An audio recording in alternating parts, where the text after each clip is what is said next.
we're good? Okay.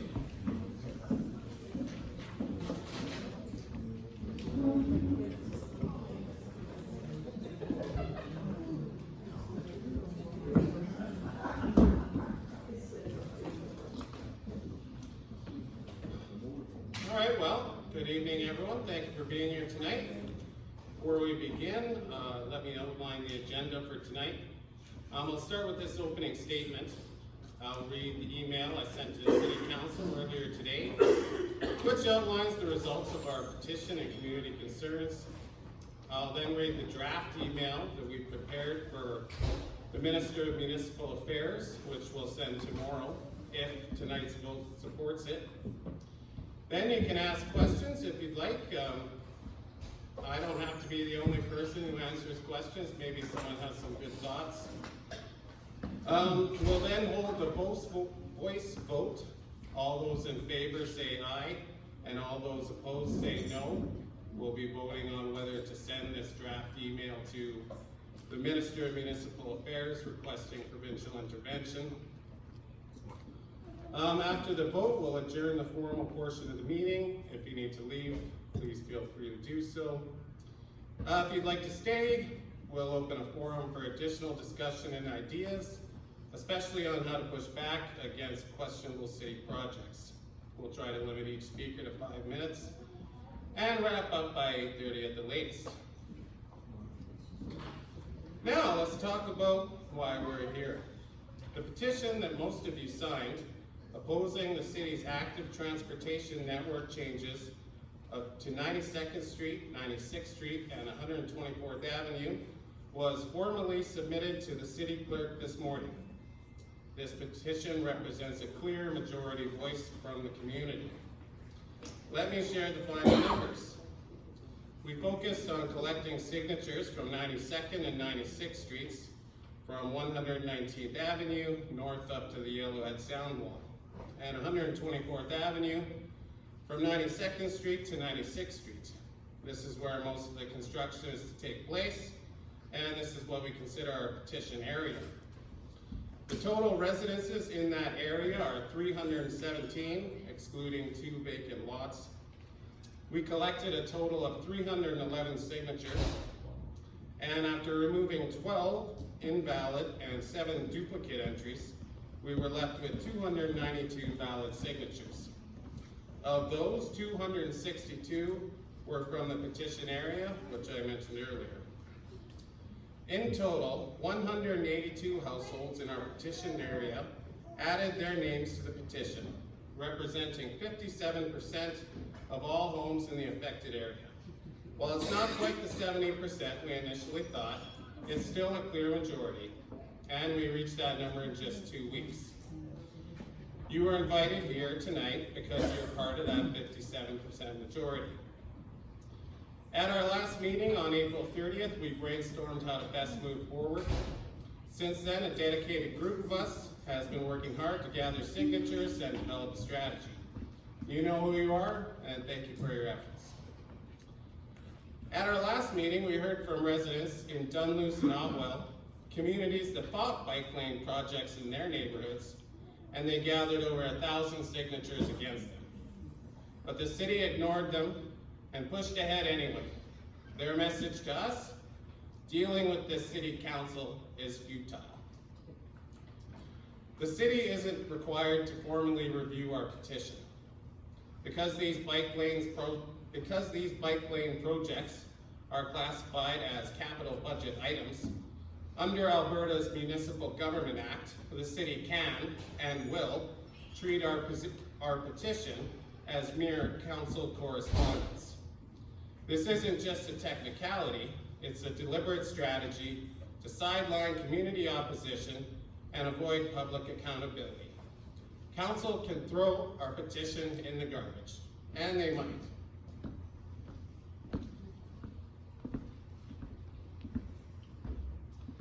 But we submitted it anyway.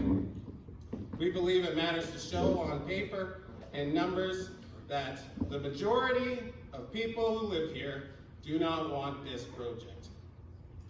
So where does that leave us? Construction is set to begin this spring. If we're going to stop this, we likely need help from outside City Hall. That means provincial intervention. Why the province? Because under the Municipal Government Act, municipalities only have their authority delegated to them by the province. If the Minister of Municipal Affairs determines that a municipality has acted beyond its authority or failed to meet its obligations to the public, the province has the power to step in, including through formal investigation or oversight.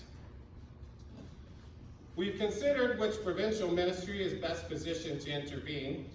While transportation handles infrastructure, they typically defer to municipalities on local road design.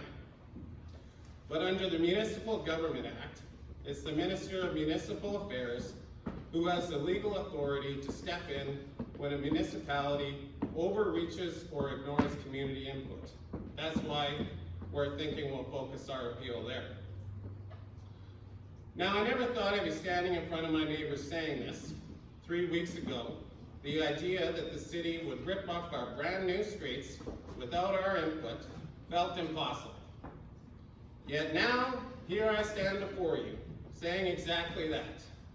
They plan to tear up our streets, our voices have been ignored, and our only hope is to request provincial intervention. And to be honest, I'm not thrilled about the idea of begging for help, but if I have to stand before the government of Alberta and ask them to step in, I'll do it for our neighborhood, for our homes, and for the people who live here. Initially, we considered appealing to the Alberta NDP as well.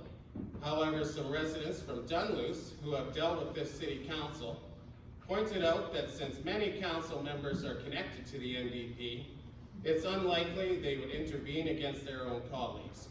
Therefore, we have decided not to pursue that course of action.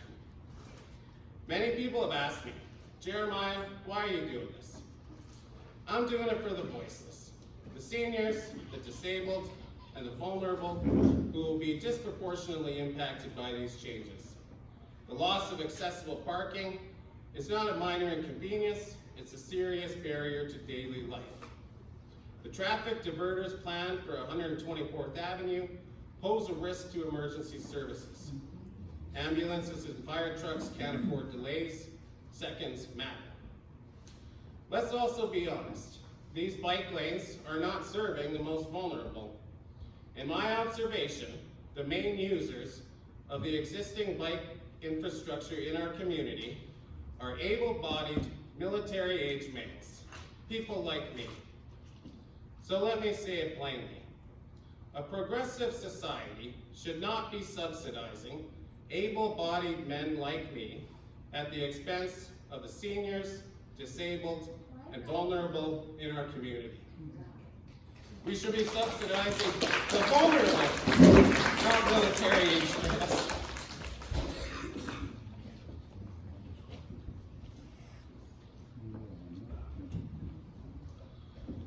Bike lanes have a place. I'm not opposed to all of them. For example, in the new Blatchford development, where there's room to plan ahead, it makes sense.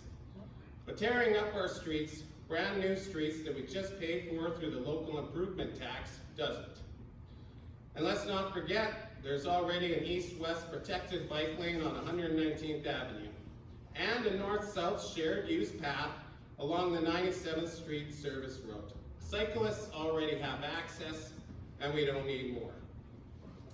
I want to be clear. Tonight is not about having another meeting just for the sake of it. This is a decision point. If you want to take action, if you want to show the city and the province that we are serious, then vote aye tonight. If we don't take this step now, we may not get another chance. If you think there's a better way, that's your right. But if you want to take action, and you believe that requesting provincial intervention is our best shot, now is the time to speak up. Let this be the moment where we say, the majority matters. The democratic will of a community should not be ignored. With that, we'll move on to our next order of business, and I'll now read the email I sent to City Council today. so everyone here understands the full scope of our petition results and concerns.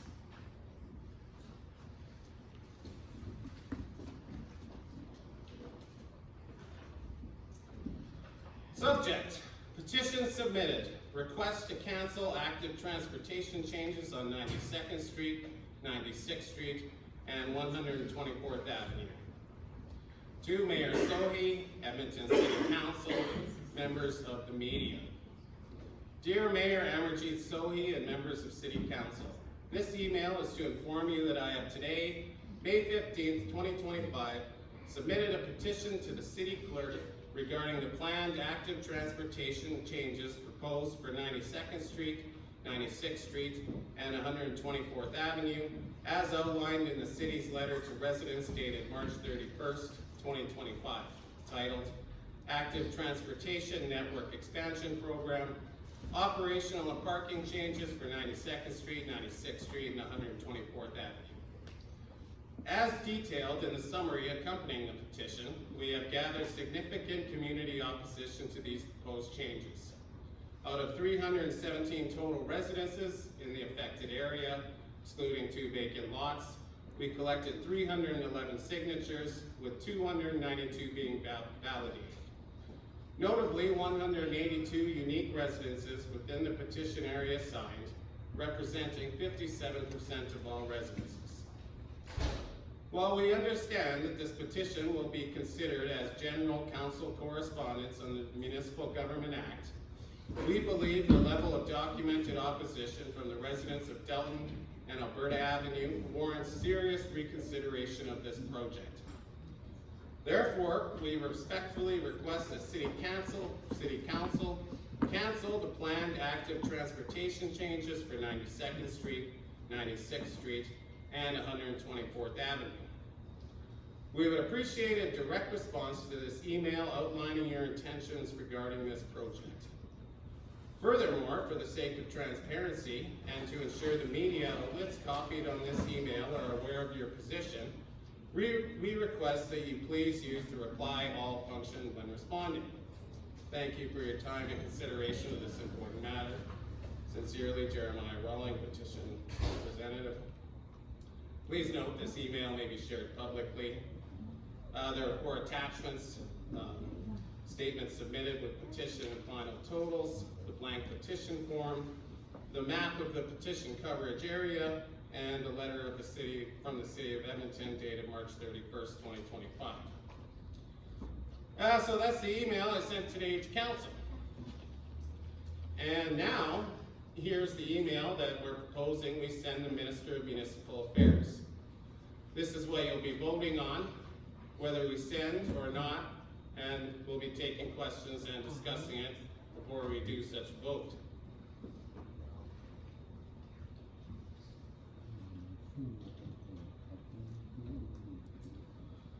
Subject: urgent community petition with 57% opposition to active transportation plan. Request for provincial intervention. To Joseph Schau, Interim Minister of Municipal Affairs, Government of Alberta.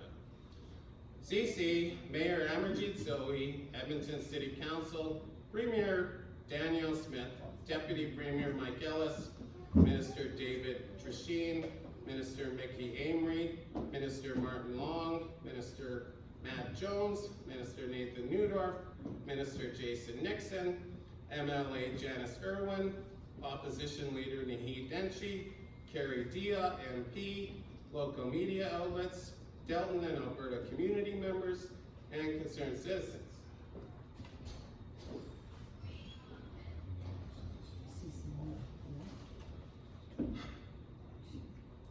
Dear Honorable Joseph Schau, my name is Jeremiah Rowling, and I am writing on behalf of concerned residents in the communities of Delton and Alberta Avenue in Edmonton, Alberta.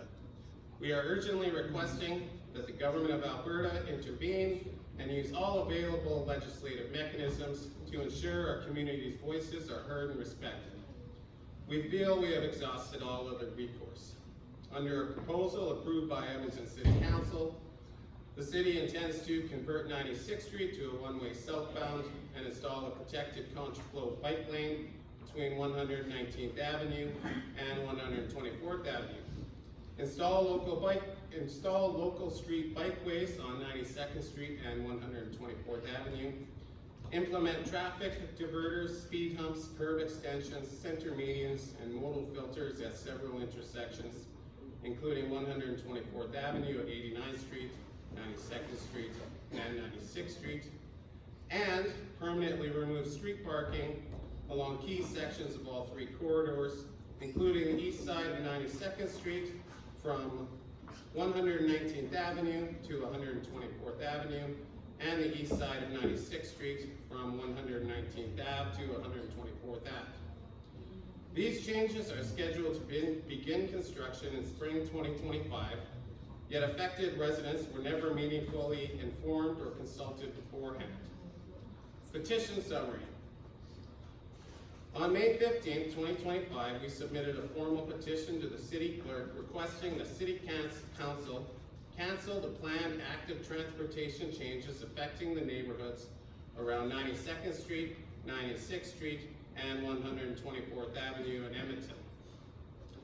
Our canvassing efforts were concentrated within this directly affected area to ensure the voices of those most impacted were heard, and all the signatures were collected within a limited 2-week period. Here are the results. Total residences in the petition area, 317. Total signatures collected, 311. Disqualified signatures, 12 illegible or missing contact info, 7 duplicates. 292 valid signatures. Of these, 262 signatures were for residents living within the petition area itself.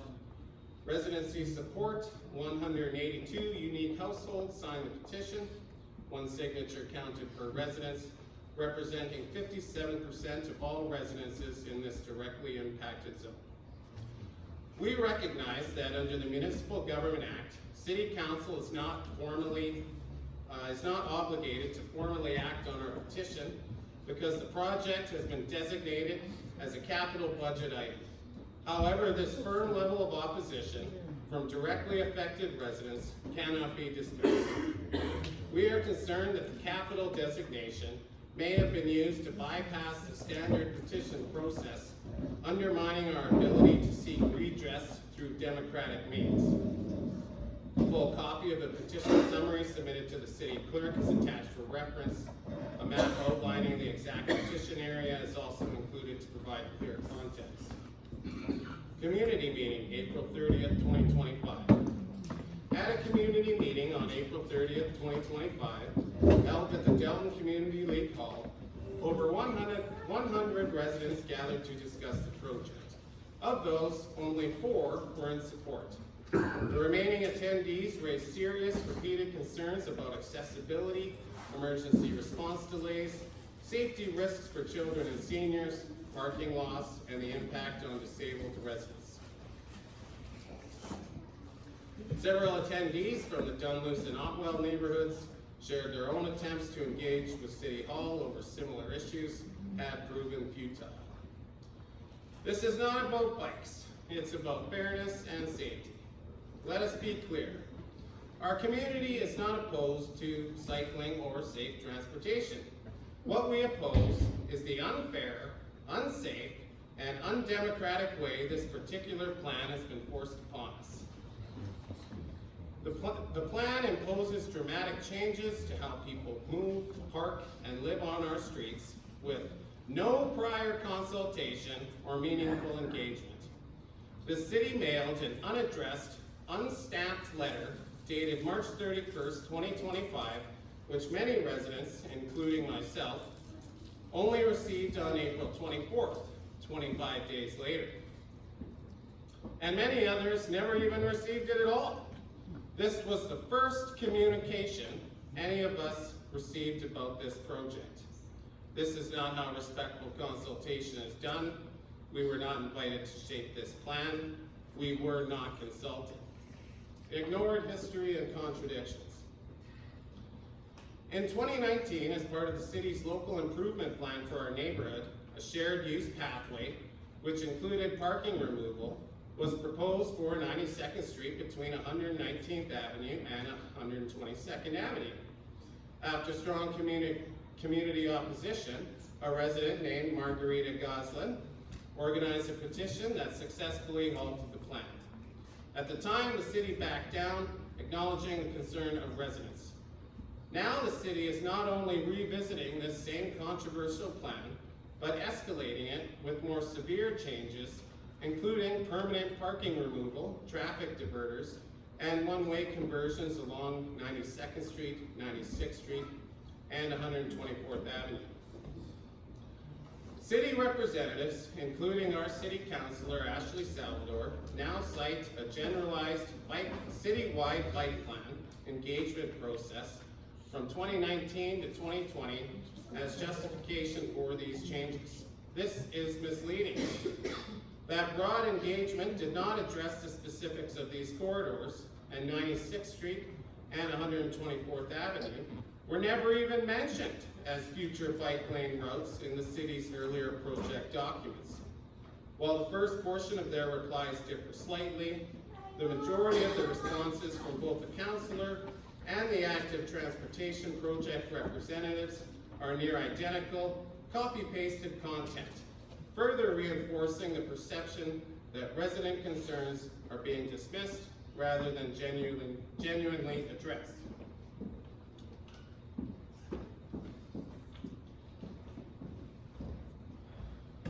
In fact, the city's own Building Alberta Avenue website at edmonton.ca/Building Alberta Avenue maintains a public record of communication and construction plans for our neighborhood dating back to 2018. The last mention of any bike-related work in our area was in November 2023, concerning only a short, unprotected bike lane on 92nd Street between 118th and 119th Avenue. There is no public documentation or consultation history that shows that the current 2025 plan, which radically transforms multiple streets, was ever shared, discussed, or approved with the affected residents. This either represents a deliberate concealment of future plans or a dramatic policy shift made without informing the public, both of which erode public trust and democratic accountability. Unjustified waste after recent local improvement tax. Compounding the frustration, our community only recently funded road and sidewalks improvements through the local improvement tax. These upgrades were not inexpensive. Residents were billed directly. Now, just a short time later, the city intends to tear up these newly improved streets to implement a plan we were never consulted on. This is not only fiscally irresponsible, it's deeply respectful to the homeowners who already paid for this work in good faith. Suspicious timing and lack of mandate. I received the city's project letter just 178 days before the next municipal election on October 20th, 2025. Only 2 days before the 180-day cutoff for initialing a recall petition under the Municipal Government Act. This timing appears strategic, potentially designed to prevent residents from using available democratic tools to stop the plan. City Council has no electoral mandate to proceed. The last election was in 2021, after the public consultations they now cite as justification. This is a blatant misuse of past engagement to push forward a deeply unpopular and disruptive project. Disabled and vulnerable residents left behind. Our deepest concern is for seniors, disabled residents, caregivers, and the vulnerable, many of whom rely on on-street parking for safe access to homes, medical support, and essential services. Several residences have city-issued handicap parking signs in front of their homes. With the elimination of parking on their street, they fear these will become unenforceable. We have already heard from disabled residents who say their handicap spots are routinely ignored by inconsiderate drivers. Removing street parking will only make this worse and create new barriers for people who already face mobility challenges. This entire process has caused emotional distress and anxiety for many in our community who feel ignored, disrespected, and powerless. Wider pattern and data concerns. On May 5th, 2025, the city installed new traffic counters along our streets, even though they've already stated the project is proceeding. Why collect data now, after decisions are made? This strongly suggests that the planning process is not evidence-based, but preordained. We are not alone. Attached to this letter is a similar March 31st, 2025 letter sent to residents near 50th Street, indicating another active transportation project involving permanent parking removal. This points to a citywide pattern of top-down decisions made without community consent. Safety, property damage, and business impact. Residents elsewhere in Edmonton have reported property damage due to landscaping and home foundations during past bike lane installations. Insurance has not covered these damages, and the city has refused responsibility. Local home businesses in our area will also suffer from lost client access. 124th Avenue is a critical route for emergency services, including fire trucks, ambulances, and school buses. Residents who live along 124th Avenue have already requested additional speed bumps to address the issue of speeding. Speed bumps would be a more affordable and effective solution to reduce speeding while preserving the critical access needed for emergency vehicles. The safety concerns extend to the petition process itself. With high crime levels, canvassers have faced resistance and personal risk. Many residents are uncomfortable opening their doors to strangers. In addition, some residents refused to sign simply because they had no idea what we were talking about. They never received the March 31st letter from the city and were unaware any changes were being enacted. As a result, we feel the percentage of signatures collected underrepresents the actual level of opposition in our neighborhood.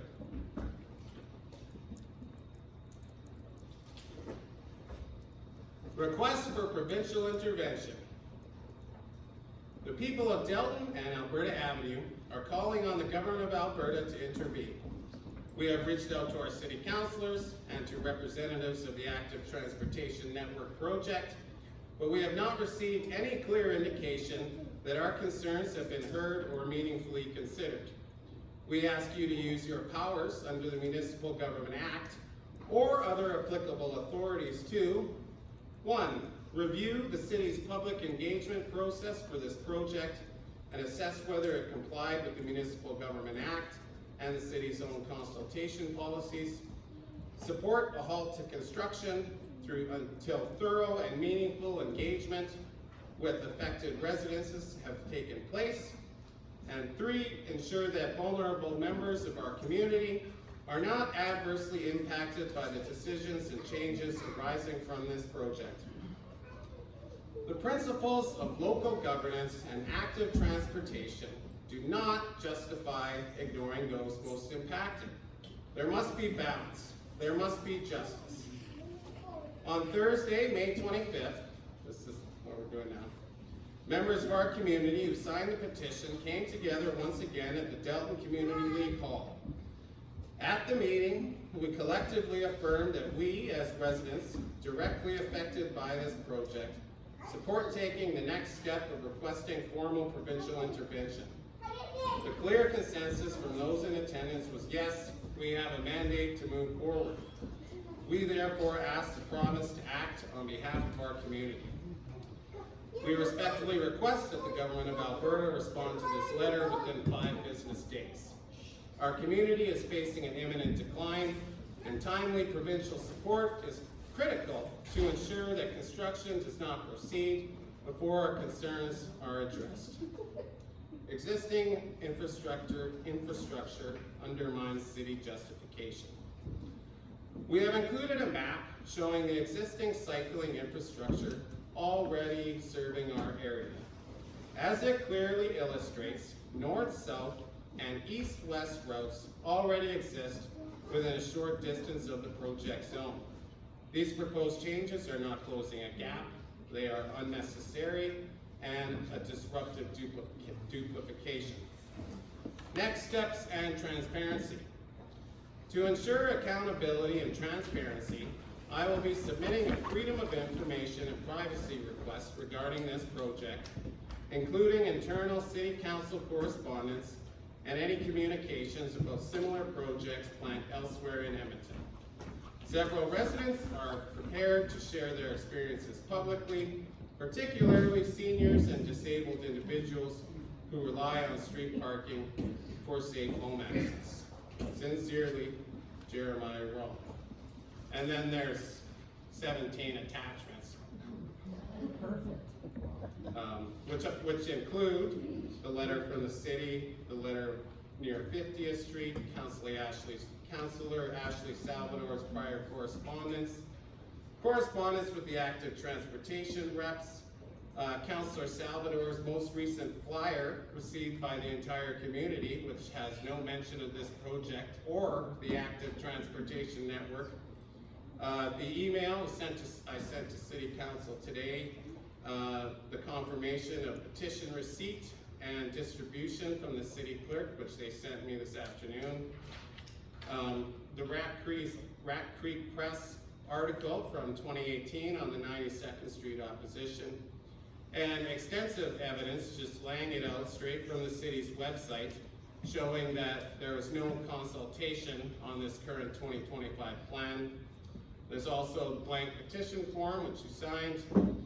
There's also the invitation that Margarita made to Councillor Salvador.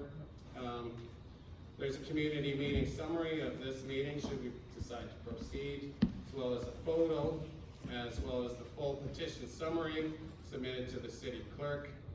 And there's a map of the existing cycling infrastructure, and there's a map of our petition coverage area. And so that's the email that we're proposing we send to the Minister of Municipal Affairs. So, next, does anyone have any questions before we vote on whether, as a community, to request provincial intervention? I have a question. Sure. Like, just to challenge your perspective, don't you think that a bike lane is also benefiting people with a mobility aid, like a scooter or perhaps even an electric wheelchair? Isn't that why we No, we have sidewalks that are all. Our sidewalks are extended. This man is in a scooter, so let him answer. I use the mobility scooter up and down 124th Ave, 22nd Street, 1st Street, 3rd Street. I have no problem with traffic at all. I have no problem with cars.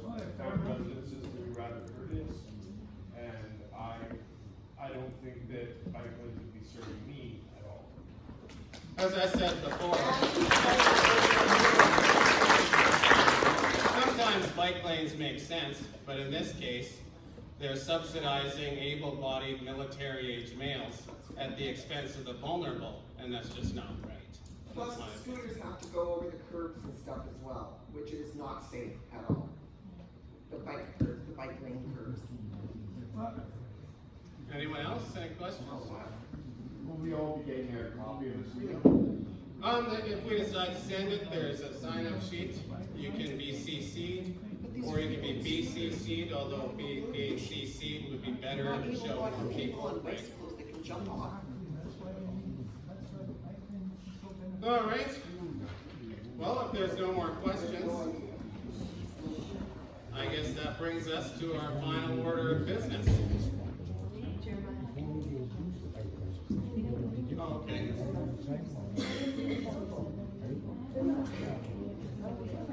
CTV here?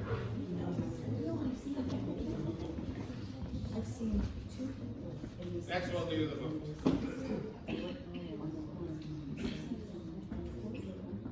We good? Okay. That brings us to our final item of formal business. Do we take further action and as a community united, take the unprecedented step of asking the province to intervene on our behalf? Or do we take more time to discuss, reflect, and potentially revisit this in a future meeting? Either way, this is your moment to have a seat. So, all those in favor of requesting provincial intervention, say aye. Aye. All those opposed, say no. The ayes take it. We have a mandate from the community.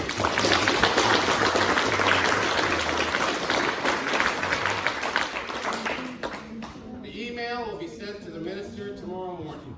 Thank you everyone for being here. The formal portion of tonight's meeting is now adjourned. For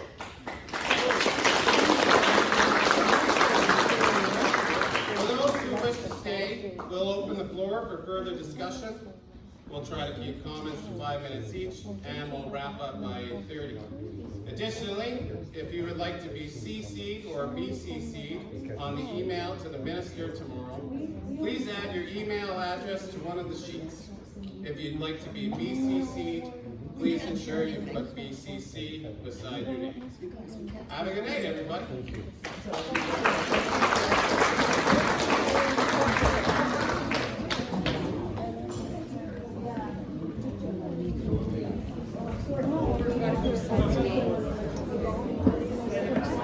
Well, it's good. It was a good.